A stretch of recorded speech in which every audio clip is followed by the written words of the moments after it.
Hostel में गिरती हुई छतें, कभी भी छत गिर जाती है।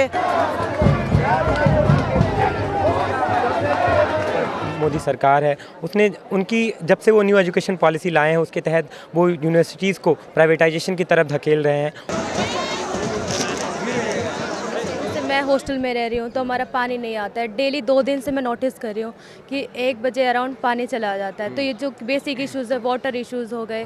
मेरे हिसाब से मेन मुद्दा इस समय जो है वो डिग्रेडिंग इंफ्रास्ट्रक्चर का है जेएनयू का, और लैक ऑफ फंडिंग है, जो काफ़ी समय से जेएनयू की फंडिंग काफ़ी कम कर दी गई है। सुबह से लगे रहते हैं, 1 घंटे लाइन में लगने के बाद हमें सीट मिलती है और हमें 8 बजे उठ के आना पड़ता है और ब्रेकफास्ट छूट जाता है सीट के चक्कर में। भाई वो में 0 मार्क्स 2 मार्क्स दिया जा रहा है। किसको दिया जा रहा है? मार्जिनल सेक्शंस को दिया जा रहा है। अच्छा। कास्टिस गाली किसको दिया जा रहा है? अब मार्जिनल सेक्शंस को दिया जा रहा है। हमारे क्लासरूम की स्थिति जर्जर है, प्रोजेक्टर्स ख़राब हैं। एमसीएम जो पिछले 10-15 सालों से हर बार यही बोला जाता है कि 2000 में दम नहीं, 5000 से कम नहीं।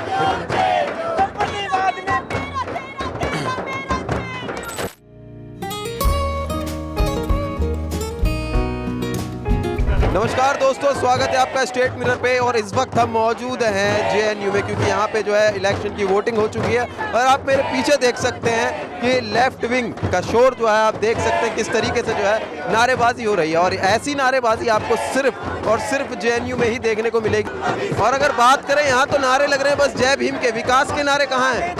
विकास के नारे हैं जब मार्जिनलाइज सेक्शन के स्टूडेंट्स आ पाएंगे इस यूनिवर्सिटी में। 268 रुपीज़ का जो मॉडल है वो मानता है कि जो किसान के बच्चे हैं, मजदूर के बच्चे हैं, वो सपना दे सके कि जेएनयू में आएंगे, पीएचडी करेंगे 268 रुपीज़ में।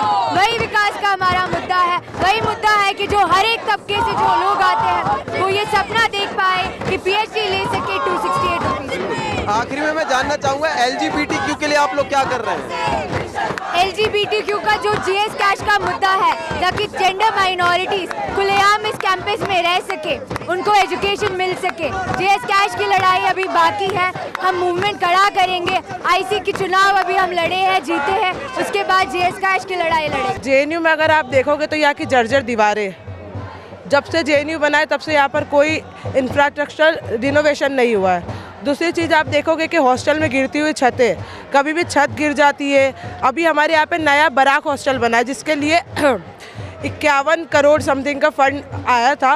और उसमें आप देखोगे कि अभी से वहाँ पर पानी टपक रहा है, वहाँ की दीवारें टूट जा रही है। बारिश के टाइम पर वहाँ पर ऐसी हालत हो जाती है कि आप जा नहीं पा रहे हो। तो जो करप्शन हुआ है उसको रोकना है। दूसरी चीज़ है कि लाइब्रेरी की अगर आप कैपेसिटी देखोगे तो सिर्फ 1000 से 1500 स्टूडेंट की कैपेसिटी है, जबकि पूरे कैंपस की होल जितने बच्चे हो वो 7000-8000 के अराउंड है।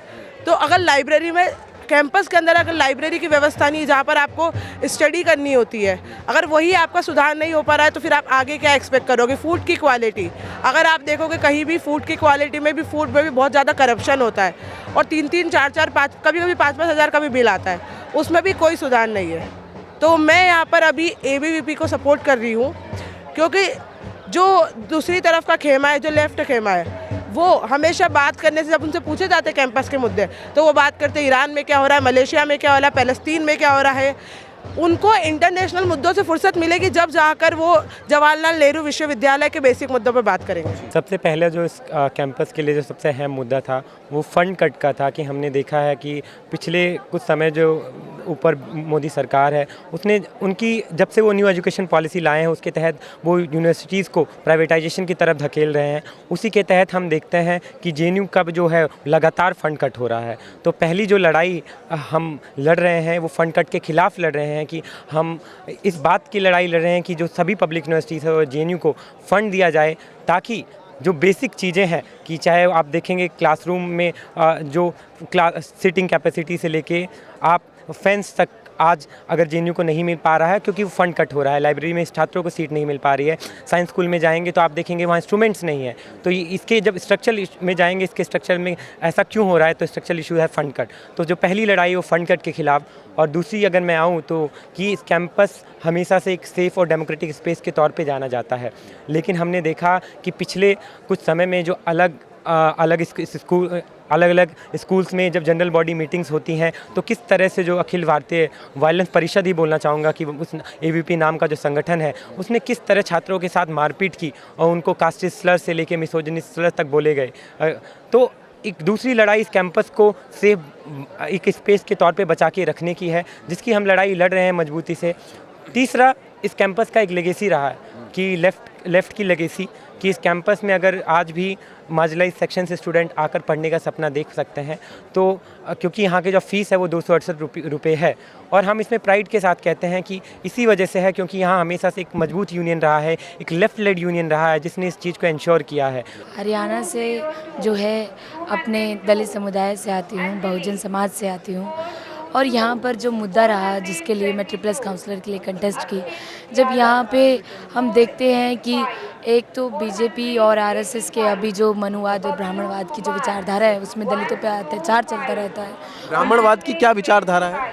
ब्राह्मणवाद की ये विचारधारा है कि वो अपने आप को उच्च समझकर और जो दलित और बहुजनों के ऊपर जो अत्याचार करते हैं। हम हरिओम वाल्मीकि का केस देखते हैं जहाँ पर उसको पीट कर मार दिया जाता है, और हम जहाँ से मैं हरियाणा से आती हूँ YS पूरण सिंह जो कि एक IPS ऑफिसर है, फिर भी उनके साथ एक दलित होने पर एक डिस्क्रिमिनेशन किया जाता है, एक इंस्टीट्यूशनल मर्डर किया जाता है। मतलब आपका जो है मेन मुद्दा जो है जाति को लेकर है ना? आपका मुद्दा मेन ये नहीं कि स्कूल का इंफ्रास्ट्रक्चर या स्कूल का खर्चा एज एन स्टूडेंट का। अच्छा, आप उससे ठीक है। तो मेरा एज ए ट्रिपल काउंसलर बहुत मुद्दे हैं जो ठीक है, इन विचारधाराओं के खिलाफ मुझे खड़ा रहना ही है, लेकिन मेरा ट्रिपल काउंसलर के लिए ये मुद्दा रहेगा कि जब MA फर्स्ट सेमेस्टर में बच्चे आते हैं तो वो जिस समुदाय से आते हैं, SC ST माइनॉरिटी से आते हैं, तो वो एक क्लास में जब बैठते हैं तो उनको एक मेंटल स्ट्रेस होता है। जब वो एकेडमिक रीडिंग पढ़ते हैं, एक लैंग्वेज बैरियर फेस करते हैं, तो हम चाहते हैं उनके लिए एक साइकोलॉजिकल काउंसलर हो, ताकि क्योंकि हमारा ड्रॉप आउट रेट बहुत ज़्यादा है। जो उस बैकग्राउंड से स्टूडेंट्स आते हैं, जो मार्जिनलाइज बैकग्राउंड से जो स्टूडेंट्स आते हैं, उनका ड्रॉप आउट रेट बहुत ज़्यादा है SL में। मैं चाहती हूँ कि एज अ काउंसलर मैं उनसे अप्रोच हो पाऊँ, उनके लिए एक्सेसिबल हो पाऊँ, उनके एज अ नॉट कि PhD के स्टूडेंट्स जब MA फर्स्ट सेम के स्टूडेंट्स को गाइड कर पाएँ, और ये मेरा मुद्दा रहेगा। कैंपस में जो लेफ़्ट राइट के बाइनरी के बीच जो कॉमन स्टूडेंट्स के जो इश्यूज दब के रह जाते हैं, जैसे हॉस्टल्स के इशू ये लोग राइज़ नहीं करते कि किन लोगों को, किन स्टूडेंट्स को हॉस्टल मिला है या नहीं मिला है। अभी जैसे मैं हॉस्टल में रह रही हूँ तो हमारा पानी नहीं आता है, डेली 2 दिन से मैं नोटिस कर रही हूँ कि 1 बजे अराउंड पानी चला जाता है। तो ये जो बेसिक इशूज़ है, वाटर इशूज़ हो गए, लाइब्रेरी में अभी वो क्या डिटेक्शन मशीन लगा रहे हैं, ये सब जो इश्यूज़ हैं ये हमारे अभी बेसिक इश्यूज़ ये सब हैं जो लेफ़्ट राइट के बाइनरी के बीच जो दब के रह गए हैं। कॉमन स्टूडेंट्स के जो इश्यूज़ हैं वो राइज़ नहीं हो पाते। तो हम लोग अभी लोगों ने तो बताया कि पानी की समस्या है भैया, लेकिन वहाँ जो है लेफ्ट वाले वो हम मुझे क्लियर बता रहे हैं कि भैया जाति की वजह से अगर वो माइनॉरिटी से आते हैं तो उन्हें पढ़ने नहीं दिया जाता है, MA में उन्हें ड्रॉप आउट करना पड़ता है। तो पानी से बड़ी तो ये समस्या, तो आप लोगों को लगता नहीं कि ये भी मुद्दा होना चाहिए? देखिए, हमारी तरफ से ऐसी कोई प्रॉब्लम कभी रही नहीं है, क्योंकि हमारी जो कांग्रेस पार्टी है वही SC STs के लिए आवाज़ उठाने वाली पार्टी है। मैं ये चीज़ क्लियर कर दूँ, NSUI में कभी कास्टिज़म से रिलेटेड कभी कोई प्रॉब्लम नहीं रही है, ना हम लोगों ने कभी क्रिएट की है, ना हमने कभी इस चीज़ को बढ़ावा दिया है। तो जो बढ़ावा देने वाली है वो और संगठन है, उनका इशू है। बाकी हमारा इस चीज़ को भी लेकर है कि इक्वलिटी रहनी चाहिए, डाइवर्सिटी रहनी चाहिए कैंपस में। हम लोग इस चीज़ के अगेंस्ट है, बिल्कुल कंडेम करते हैं इन चीज़ों को। इसके अलावा हमने दूसरा मुद्दा कभी चुना ही नहीं। ना हमको जाति से मतलब, ना हमको क्षेत्र से मतलब, ना प्रांत से मतलब, ना भाषा से मतलब। हम राष्ट्रवाद के मुद्दे पर लड़ते हैं वैचारिक आधार पर, और विकास के मुद्दे पर लड़ते हैं कैंपस के आधार पर। इसके अलावा हमारा कोई मुद्दा नहीं है। लेकिन लेफ्ट वाले तो ये कह रहे हैं कि आप लोग जो है मिलके, खासतौर से ABVP वाले मिलके, NSUI वाले मिलके जो है जातिवाद जो है चलाते हैं, ब्राह्मणवाद चलाते हैं। आप लोग उन लोगों को आगे नहीं बढ़ने देते, उन लोगों को आप लोगों की वजह से ड्रॉप आउट करना पड़ता है। AISA, SFI, DSF, AISF, collective, ASO, बासो, फलाना धमाका, जितने भी संगठन आपने सुने हैं ये सब मिलकर लड़ रहे हैं। सामने प्रूफ है आपके पास। AVP अकेला संगठन है इस पूरे कैंपस में जो अपने दम पे लड़ रहा है, अपने पैरों पे खड़े होकर लड़ रहा है। तो मिल के किसी की लड़ने की, हमको किसी से मिलने की ज़रूरत नहीं है। मैं अकेले लड़ रहा हूँ और अकेले जीत रहा है, ठीक। और रही बात जातिवाद में, आपको बोल रहा हूँ जाति से हमको कोई मतलब नहीं। और जातिवाद की बात वामपंथ ना करें। दुनिया में ऐसा कोई इत्र नहीं है जो वामपंथ के चरित्र को पवित्र कर दे। मैं आपको पहले भी बोला हूँ। और दुनिया में वैचारिक आधार पर, जाति आधार पर वैमनस्य फैलाना, मारधाड़ करना, गले काटना, और कौन कितनी तीव्रता से गले काट सकता है वो उतने बड़ा कॉमरेड है। वहाँ को देखिए, स्टालिन को देखिए, किस देश में जहाँ कम्युनिज्म है वहाँ डेमोक्रेसी है। रशिया में कम्युनिज्म है, डेमोक्रेसी नहीं है। चाइना में कम्युनिज्म में डेमोक्रेसी नहीं है। क्यूबा में कम्युनिज्म में डेमोक्रेसी नहीं है। उत्तर कोरिया में कम्युनिज्म में डेमोक्रेसी नहीं है। Bengal was one of the best state during independence. आज बंगाल की हालत देख ली, बर्बाद कर दिया है, क्योंकि 35 साल लगातार वामपंथ का राज रहा। अब और कितने प्रूफ चाहिए? जेएनयू के छात्रों से बात करके देखिए, आपको समझ में आ जाएगा।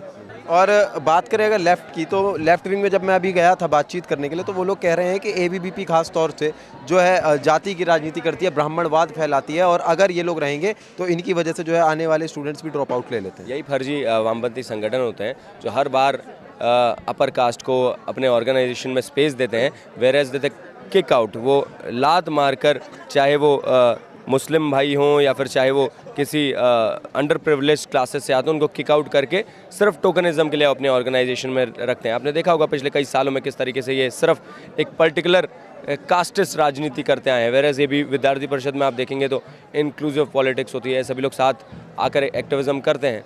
तो शायद इनका जो एक्टिविज़म है वही दोहरा एक्टिविज़म है कि मज़हब को देख के, धर्म को देख के, जाति को देख के, रीजन को देख के इनका एक्टिविज़म रहता है और ये उसको फैलाने का काम करते हैं।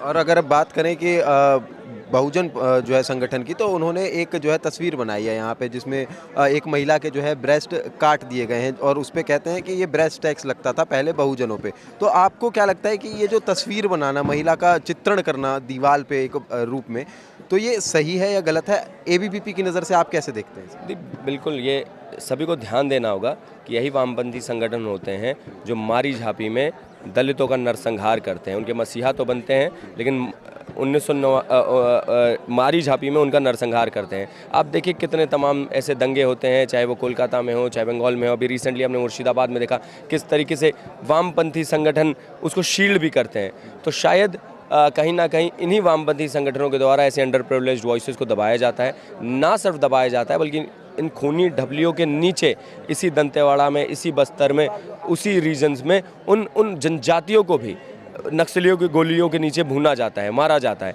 तो शायद ये खूनी जो रंजिश है, रक्त रंजित वायलेंट इतिहास है वामपंथियों का, ये भी लोगों को जाना चाहिए। और शायद कहीं ना कहीं जो आपने जिस ऑर्गेनाइजेशन का नाम बताया, वो भी इनको एक्सपोज करने का पूरा प्रयास करते हैं, काम करते रहते हैं उस पर। समस्या के मामले में देखें तो काफ़ी समस्याएं स्टूडेंट को यहाँ फेच करनी पड़ती है। लाइक मैं यदि हवाई बातें ना करके ग्राउंड की बात करूँ तो स्टूडेंट को सबसे पहले एक काउंसलर का नीड होता है कि उनको अच्छे से गाइड किया जाए, उनको अच्छे से मैप डायरेक्ट किया जाए। इसके बाद यहाँ पानी की समस्याएं रहती है, सैनिटरी पैड वगैरह की समस्याएं रहती है। हॉस्टल की दीवारों का बड़ा खस्ता हाल है। ये मैं पीछे दीवार पे देख पा रहा हूँ, ये पेंटिंग क्या है, रिप्रेजेंट कर रही है, बताइए। ये पेंटिंग जो जेएनयू फ्रीडम देता है स्टूडेंट को, और यूनियन ऑफ स्टूडेंट को जो फ्रीडम देता है, ये सारी पेंटिंग्स या होर्डिंग्स या पोस्टर आप जो भी देख रहे हैं, ये बस फ्रीडम को रिप्रेजेंट। भाई साहब, मैं ये पूछ रहा हूँ, ये पेंटिंग रिप्रेजेंट क्या कर रही है? ये आपके कैंपस में जो बनी है, एक्सप्रेशन ऑफ फ्रीडम रिप्रेजेंट कर रही है ये पेंटिंग्स। जी, अच्छा, मैं जो जेएनयू फ्रीडम देता है, मैं वो वाली बात कर रहा हूँ जिसपे वो औरत बनी हुई है, हाथ में झंडा है, वो क्या रिप्रेजेंट करता है? ओके, ये पेंटिंग बापसा के द्वारा बनाया गया है। ये रिप्रेजेंट करता है कि वीमेन एम्पावरमेंट कैसे किया जा सकता है। मेरे हिसाब से मेन मुद्दा इस समय जो है वो डिग्रेडिंग इंफ्रास्ट्रक्चर का है जेएनयू का, और लैक ऑफ फंडिंग है, जो काफ़ी समय से जेएनयू की फंडिंग काफ़ी कम कर दी गई है। ऊपर से पहले कितनी थी, अब कितनी कर दी? एग्जैक्ट नंबर का मुझे नहीं पता, लेकिन अमूमन आई थिंक 30 to 40% कम हो गई है पर स्टूडेंट, या फिर ऐसा एक डेटा भी सामने आया था। जेएनयू के मुद्दे यही है कि यहाँ पे जो हॉस्टल है, हॉस्टल के अंदर लोगों के पास फैसिलिटीज़ नहीं है, पानी की अरेंजमेंट नहीं है। जैसे मैं सिपरा हॉस्टल में रहती हूँ, हमारे यहाँ पे पानी नहीं आता है, और आप लाइब्रेरी में वॉशरूम की हालत जाके देखोगे, वहाँ पे वॉशरूम इतने गंदे पड़े हैं, वहाँ की कोई सफाई नहीं करवाता है। लाइब्रेरी में पानी के लिए ओनली 2 ही वाटर कूलर लगे और दूसरे वाटर कूलर नहीं है। और सीट्स की बात की जाए तो हम लोग लाइन में आके लगते हैं, सुबह से लगे रहते हैं, 1 घंटे लाइन में लगने के बाद हमें सीट मिलती है, और हमें 8 बजे उठ के आना पड़ता है, और ब्रेकफास्ट छूट जाता है सीट के चक्कर में। तो ये जो मेन मुद्दे हैं, इनकी बात कोई नहीं करता, और हर जो भी पार्टी आती है अपनी आइडियोलॉजी की बात करती है, देश विदेश के मुद्दों की बात करती है। तो इस कैंपस में देखते हैं पर्टिकुलरली जो मार्जिनलाइज्ड सेक्शन से जो स्टूडेंट्स आते हैं, वो तमाम तरीके का प्रॉब्लम फेस करते हैं। वो देखते हैं इस कैंपस में भाई बहनों से डिस्क्रिमिनेशन से लेकर हॉस्टल रिजर्वेशन में उनको ठीक से फॉलो नहीं किया जाता है। इस कैंपस में हम देखते हैं कि दलित भारत छोड़ो, चमार भारत छोड़ो जैसा जो स्लोगन्स है, रिमार्क्स है, कास्ट स्लर्स वो लिखा जाता है। अच्छा, कौन लिखा? ये कावेरी हॉस्टल्स में ऑफकोर्स वो मनुवादी जो जातिवादी जो फोर्सेस है जो सोच रखते हैं वो ही लिखे हैं। उसी तरीके से सामने जो आप देख पा रहे हैं ये doctor BR Ambedkar central library है, जहाँ हम देखते हैं कि चमार की माँ के ऐसे अपशब्द जो कास्ट स्लर्स अगेन लिखा जाता है, और हम वापसे की तरफ से उस परपिटेटर को शिवांग दुबे नाम है उनका, जो अपर कास्ट बैकग्राउंड से, सवर्ण बैकग्राउंड से आता है, उनको हम पकड़े और उनको पर FIR भी किए हैं। तो इस कैंपस में तमाम तरीके का जो बहुजन स्टूडेंट्स है, जो particularly marginal section oppress community से आते हैं, SC ST OBC माइनॉरिटीज़, वो लोग ये प्रॉब्लम फेस करते हैं। और इसी मुद्दे के ऊपर इस कैंपस में हम कहते हैं कि इस कैंपस में प्रॉब्लम अगर हमारा है, अगर मार्जिनल स्टूडेंट्स जो प्रॉब्लम फेस कर रहे हैं, तो उनका भी लीडरशिप जो है मार्जिनल कम्युनिटी से होना चाहिए। मुद्दे स्टूडेंट यूनियन के मुद्दे क्या होने चाहिए, आपको क्या लगता है? स्टूडेंट यूनियन का मुद्दे ये होना चाहिए कि स्टूडेंट का वेलफेयर हो, ठीक है। लेकिन हम देखते हैं पर्टिकुलरली एक सेक्शन को, स्टूडेंट्स को क्यों टारगेट किया जा रहा है इस कैंपस में, उसकी क्यों, ये समझना पड़ेगा। ये स्ट्रक्चरल प्रोसेस है। भाई बाबू में 0 मार्क्स 2 मार्क्स दिया जा रहा है, किसको दिया जा रहा है? मार्जिनल सेक्शंस को दिया जा रहा है। कास्टिस गाली किसको दिया जा रहा है?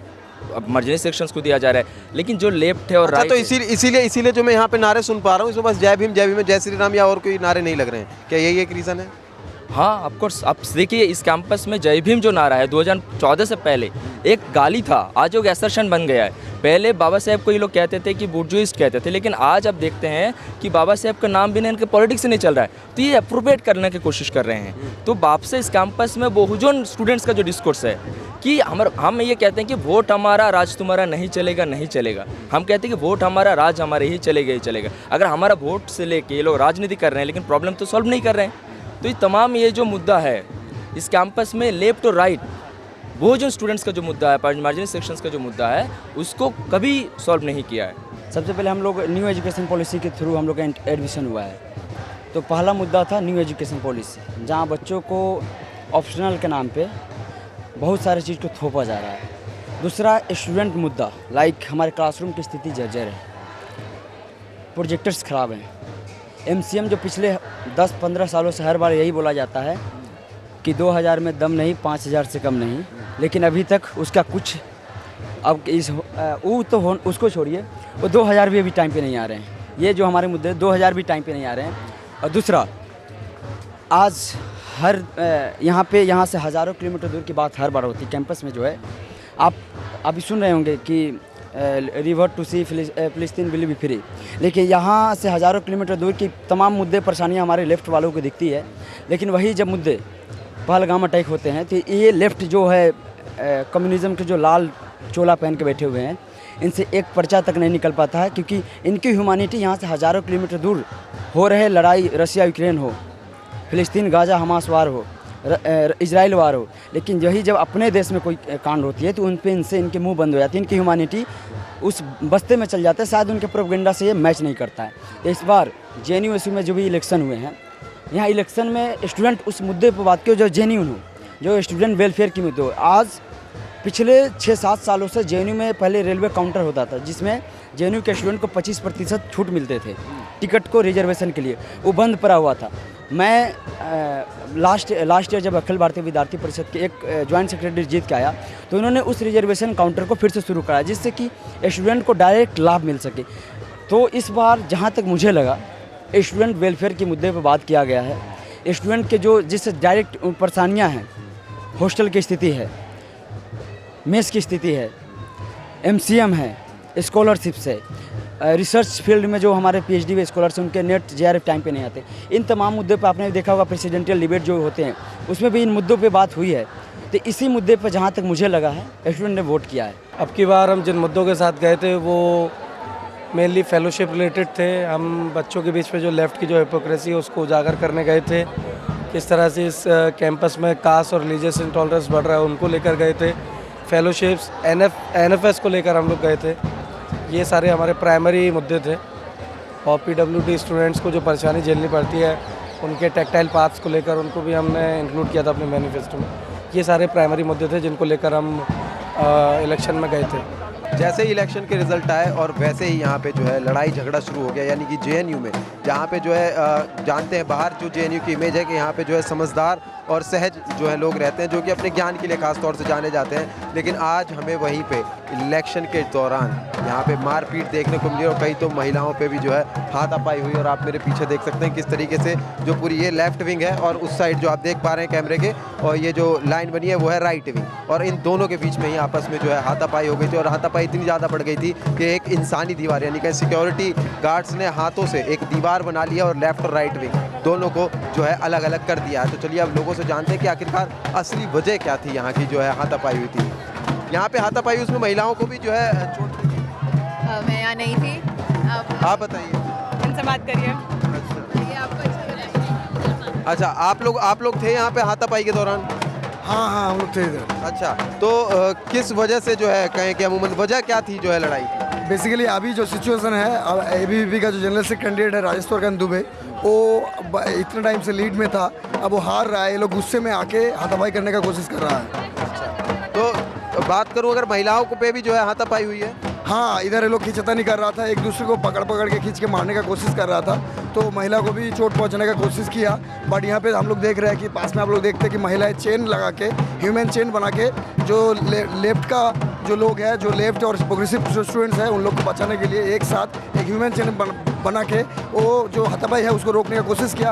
और पास में देखते हैं कि जो सिक्योरिटी वाले भी है, वो लोग भी चेन बना के इन लोग को रोकने का कोशिश किया। जो परिषद है उसका हाथापाई जो है उसको दोनों महिलाएं, जो लेफ्ट का महिला है और जो सिक्योरिटी, दोनों में मिलकर रोकने का कोशिश कर रहा है। बट स्टिल जो गुंडे लंपटे वो लोग वही करने का कोशिश कर रहे हैं। बट अभी थोड़ा शांत हो गया वो लोग। चलिए अब और लोगों से जुड़ते हैं, क्योंकि इनका तो साफ कहना है कि जो है राइट विंग वालों ने जो है लगातार जो है हमला करना शुरू कर दिया था, क्योंकि वो हार रहे थे। अब जरा जो हार गए उनसे भी पूछ रहे थे कि आखिरकार वजह क्या है।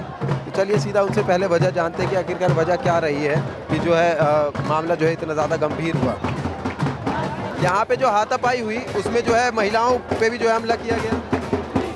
अभी तक नहीं है, लेकिन ABVP का ट्रू नेचर है, जहाँ पे वायलेंस हो रही है वहाँ पे महिला के ऊपर भी वायलेंस हो रहे हैं। तो जैसा कि हमने देखा कि अदिति जो है यहाँ से जीत चुकी है, जो कि लेफ्ट विंग की हैं, और साथ के साथ यहाँ पे हमने तमाम लोगों से और तमाम कैंडिडेट से जो कि जीते नहीं, हमने उनसे भी बात करी। कईयों के मुद्दे यहाँ पे जाति को लेके थे, तो कईयों के यहाँ के विकास को लेके, तो कईयों के लेफ्ट और राइट विंग खत्म करने के मुद्दे थे। तो इस बार तो जो है अदिति जीत चुकी हैं, जो कि लेफ्ट विंग की हैं, और लेफ्ट विंग जैसा कि हम जानते हैं यहाँ पे बोलबाला रहता ही रहता है। अब देखने वाली बात ये होगी कि अदिति आखिरकार JNU का कितना विकास करवा पाती है। बाकी आपको हमारी रिपोर्ट कैसी लगी हमें ज़रूर बताएं, और ऐसी तमाम जानकारी के लिए बने रहिए स्टेट मिरर के साथ। नमस्कार।